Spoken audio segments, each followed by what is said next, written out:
Yang kedua, kami juga membahas tentang implementasi daripada PLTS 100 gigawatt yang insya Allah dalam waktu dekat akan ditandai peluncuran groundbreaking pertama.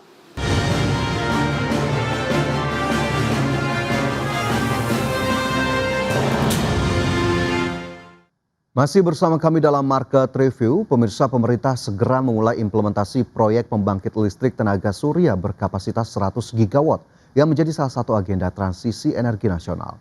Adapun tahap pertama proyek tersebut telah mendapat persetujuan dan akan diawali dengan peletakan batu pertama dalam waktu dekat.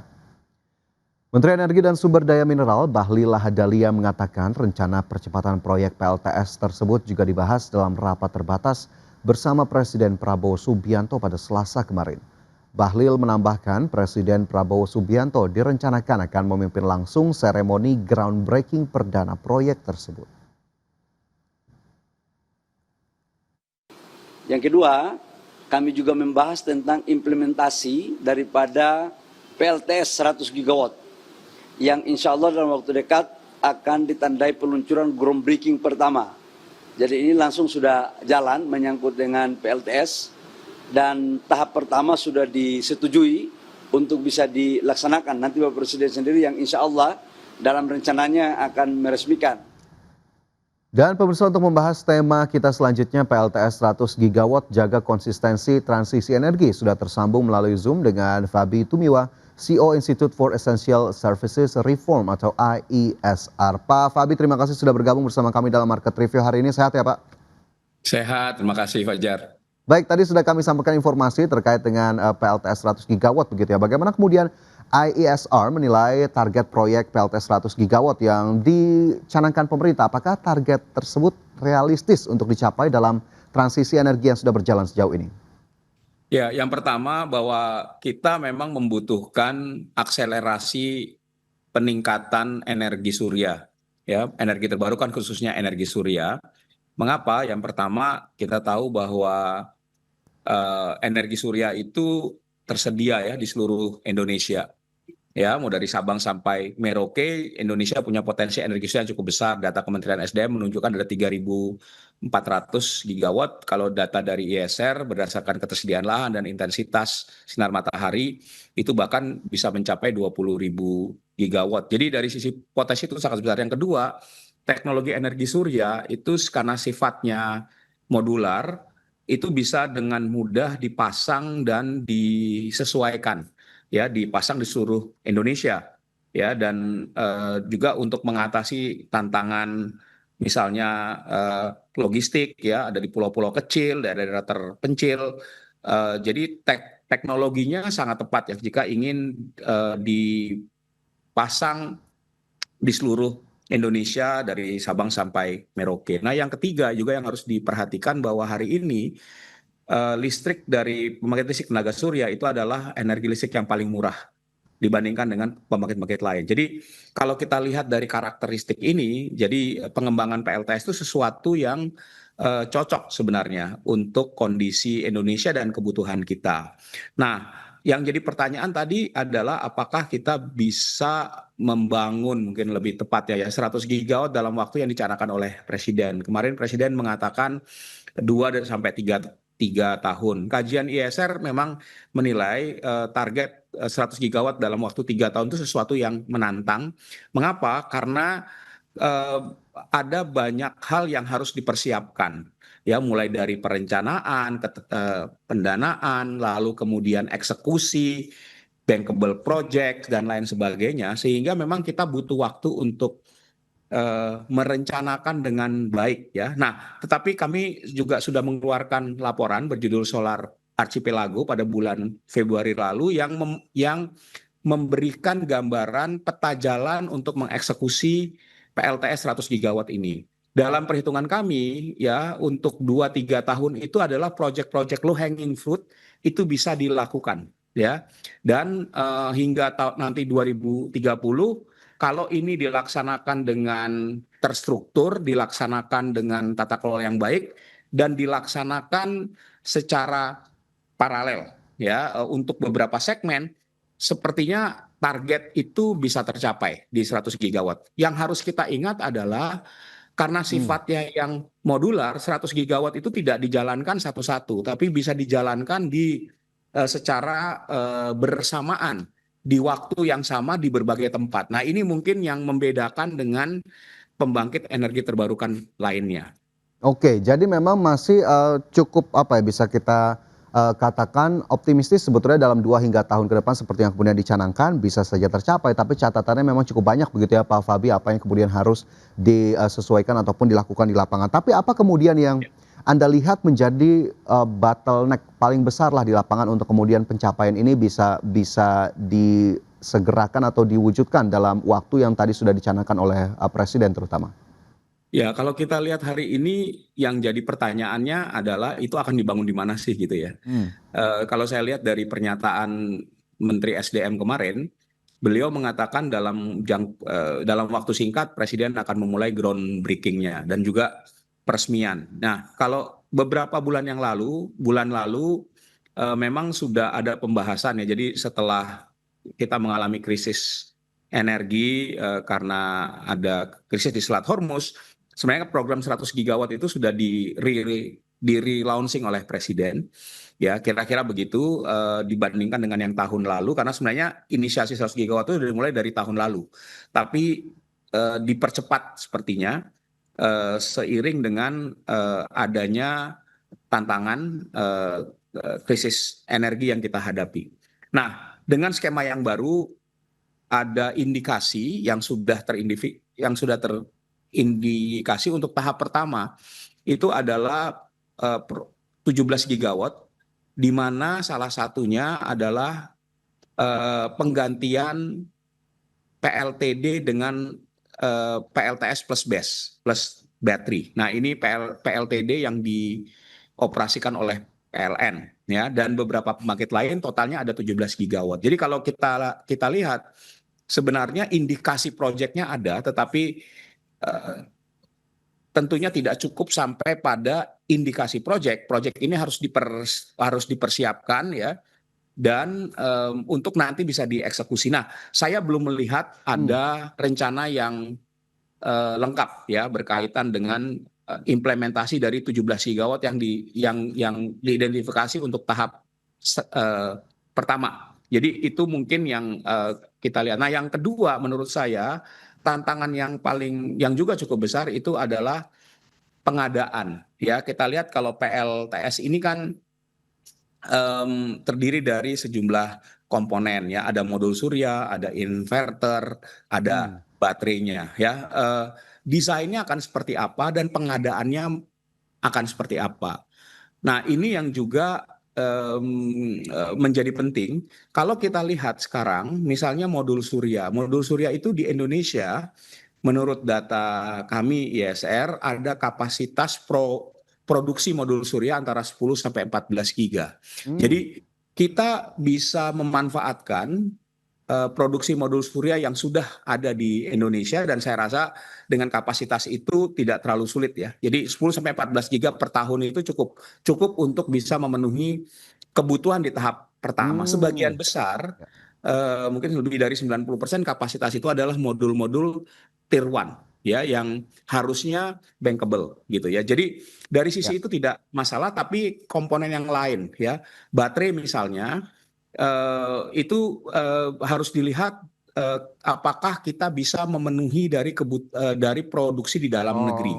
Jenis baterainya seperti apa. Ini kan masalah logistik ya, yang nanti harus diadakan begitu. Nah, ini hal-hal ini masih belum jelas, dan yang terakhir juga yang masih belum jelas itu adalah tata kelola dari program ini.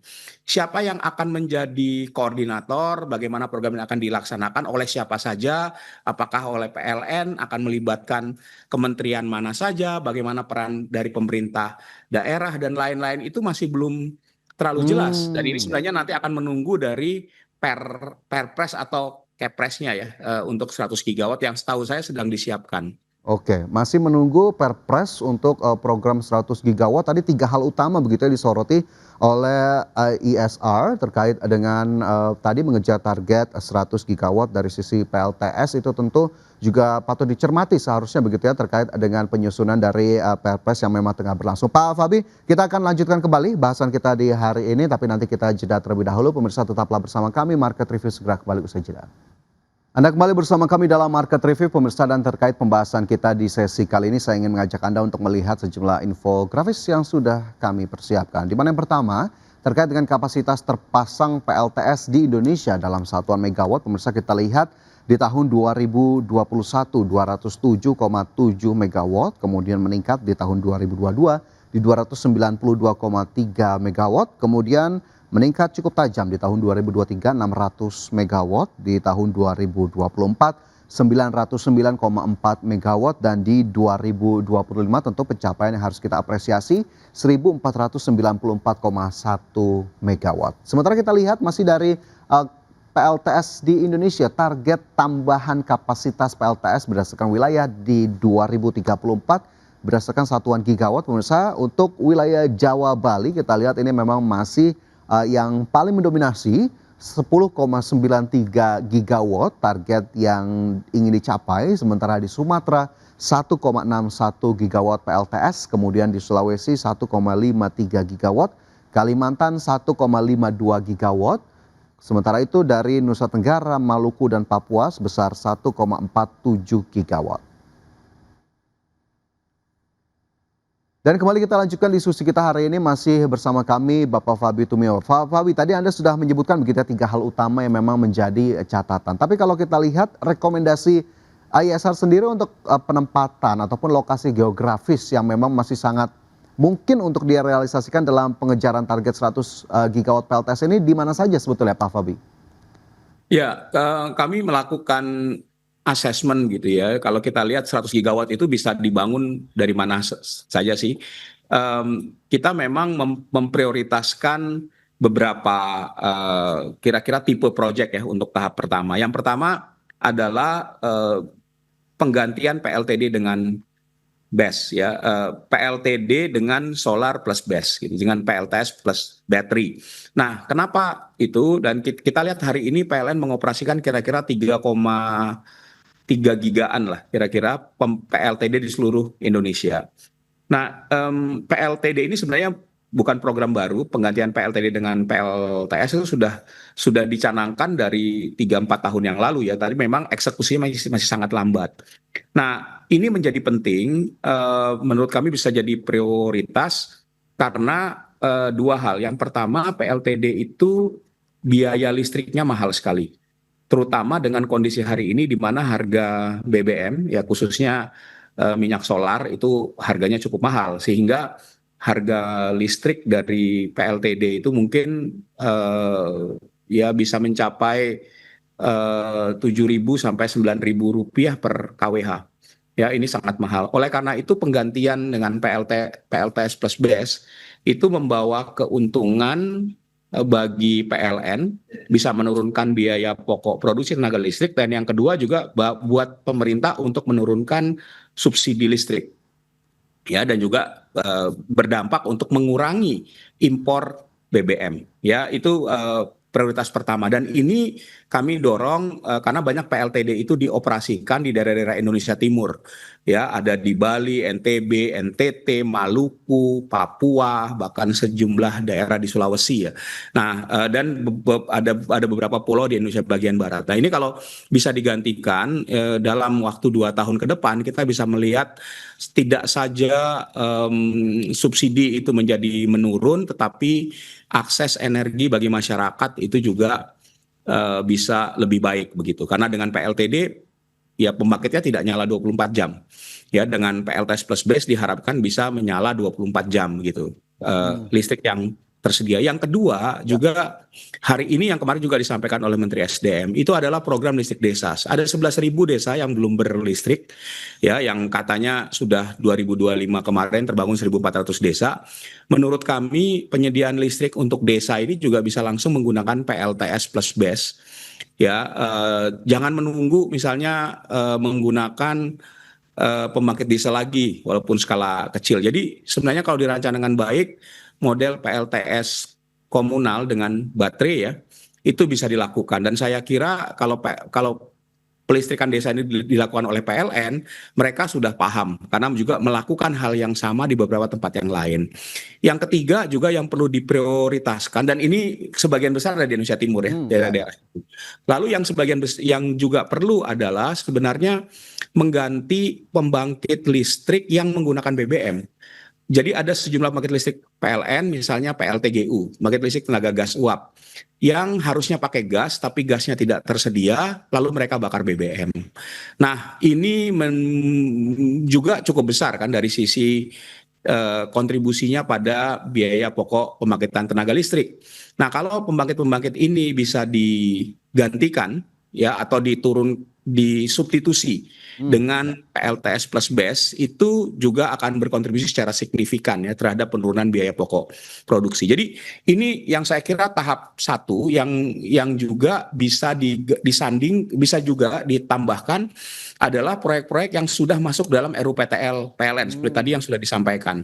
PLN kan sebenarnya di dalam RUPTL 2025-2034 sudah merencanakan pembangunan 17 gigawatt PLTS dari 2025 sampai 2034. Dalam beberapa bulan terakhir itu sudah diluncurkan beberapa inisiatif, paling tidak ada 2 inisiatif ya, yang kalau nggak salah 1,2 giga yang diluncurkan pada bulan bulan Mei kemarin.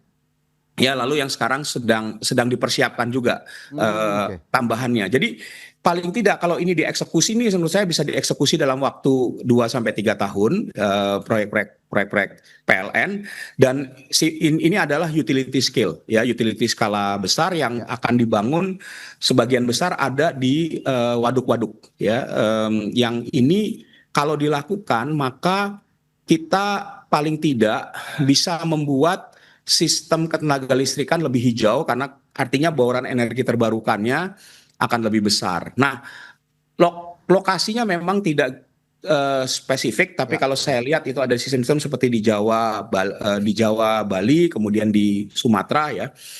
Sebenarnya kalau yang untuk gigawatt ini tersebar di seluruh Indonesia. Tapi kalau saya lihat fokus untuk PLTD dan kemudian listrik desa itu ada di Indonesia bagian timur.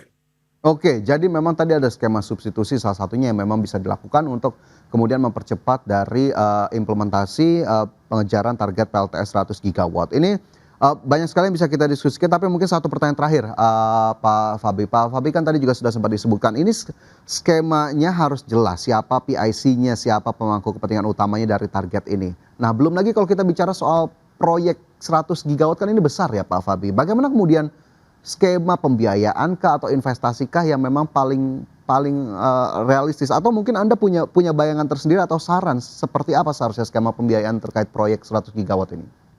Ya, kami dalam analisis kami juga sudah mengidentifikasi potensi pendanaan untuk proyek ini. Yang harus diketahui bahwa untuk proyek 100 gigawatt ya diperkirakan kan bisa mencapai antara mungkin totalnya ya, kalau ini dijalankan semuanya dengan berbagai skema, estimasinya bisa antara 100 sampai 140 miliar dolar kebutuhan pendanaannya. Itu estimasi karena harus pakai PLTS dan BESS itu. Nah, kami lihat kalau sekarang mau dieksekusi itu kan tergantung proyeknya. Misalnya proyek listrik desa itu kalau dikerjakan oleh PLN, sumber pendanaannya jelas dari APBN, karena dana untuk listrik desa untuk APBN itu sudah ada. Kemudian kalau misalnya tadi penggantian PLTD ya dengan PLTS plus BESS, itu sumber pendanaannya bisa berasal dari pendanaan PLN, kemudian pinjaman ya yang bisa dilakukan oleh PLN, dan juga skema pendanaan dari swasta. Tergantung nanti model pelelangannya mau seperti apa. Apakah mau dikerjakan oleh PLN semua atau PLN juga akan melibatkan swasta. Nah, itu nanti mekanisme pendanaannya akan masuk. Jadi misalnya proyek-proyek, kemudian proyek yang utility scale ya, yang akan dilelang oleh PLN itu dikerjakan oleh swasta. Nah, saran saya memang untuk yang proyek PLN gigawatt yang sudah diluncurkan, untuk pendanaan swasta bisa menggunakan skema blended finance. Nah, ada misalnya hari ini ada komitmen pembiayaan lewat Just Energy Transition Partnership 21 billion dollars ya yang baru terpakai sedikit sekali.